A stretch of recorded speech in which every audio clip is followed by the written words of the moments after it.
Hello મિત્રો, આપણે થઈ ગયા રેડી થઈને આપણે ગણપતિ બાપાના દર્શન કરી લીધા. દર્શન કરીને આપણે ઉતરી ગયા નીચે ઉતરીને આપણે જોઈએ આપણી ધનોને જોઈને નીકળ્યા બારે નીકળીને આપણે પહોંચ્યા આપણી ઓફિસે તો જવાનું નતું.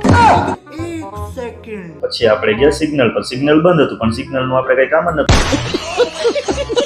લઈ લીધો ટર્ન ને પછી આપણે આવી ગયા યાજ્ઞિક રોડ પર ઇમ્પિરિયલ પેલેસ જવાનું નતું. આપણે આવવાનું હતું ઇન્સ્પાયરમેન્ટ સલૂનમાં આવીને એક આ ભાઈ કઈક કરતા હતા, કઈ ખબર પડી નહીં. આપણે કીધું બેસી જાવ. આપણે બેસી ગયા ને આપણે ફોન ના થોડાક રોલા મારીને આ ભાઈ મશીન થી હેરકટ કરવાનું. હેરકટ કરીને ડાયરેક્ટ લગાડ્યો પાવડર લગાડીને પછી કર્યા વાળ સેટ કરીને કહી દે તમે થોડુંક શૂટિંગ કરી લ્યો. તો આપણે કરી લીધું આપણું શૂટિંગ કરીને ઉતરી ગયા નીચે ઉતરીને આપણે સિગ્નલ પાસે આવીને સિગ્નલ ક્રોસ કરીને સીધા એવા આપણે ઓફિસના પાર્કિંગમાંથી આવીને આપણે આવી ગયા લિફ્ટમાં દબાવી દીધી 3 નંબરની સ્વિચ દબાવીને પાછું જોયું. મસ્ત લાગુ હતું ને વાળ કપાવીને. પછી આપણે આવી ગયા આપણી ઓફિસે.